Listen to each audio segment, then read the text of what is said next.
గత ప్రభుత్వం కాళేశ్వరం ప్రాజెక్టు నిర్మాణంలో తీసుకున్న తొందరపాటు నిర్ణయాలు, డిజైన్లో లోపాలు, నాణ్యతారహితంగా చేసిన నిర్మాణాలు ఆ ప్రాజెక్టు భవిష్యత్తుని ప్రశ్నార్థకం చేశాయి.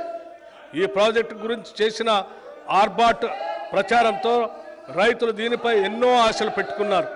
కానీ కొద్ది కాలంలోనే ఈ ప్రాజెక్టు యొక్క డొల్లతనం బయటపడి రాష్ట్రమంతా దిగ్భ్రాంతికి గురైంది.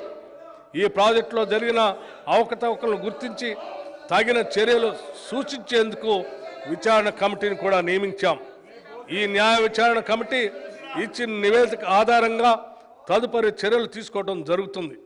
ఈ ప్రాజెక్టుపై ఇప్పటికే ఖర్చు పెట్టిన వేల కోట్ల ప్రజాధనం వృధా కాకుండా ప్రాజెక్టును కాపాడటానికి నేషనల్ డ్యామ్ సేఫ్టీ అథారిటీ వారి సూచనలకు అనుగుణంగా చర్యలు తీసుకుంటున్నాం. గత ప్రభుత్వం చివరి దశ నిర్మాణంలో ఉన్న చాలా ప్రాజెక్టులు పూర్తి చేయకుండా నిర్లక్ష్యం వహించింది. దీనివల్ల ఎంతో ప్రజాధనం ఖర్చు అయి కూడా ప్రజా అవసరాలను తీర్చడానికి ఇవి వినియోగంలోకి రాలేదు.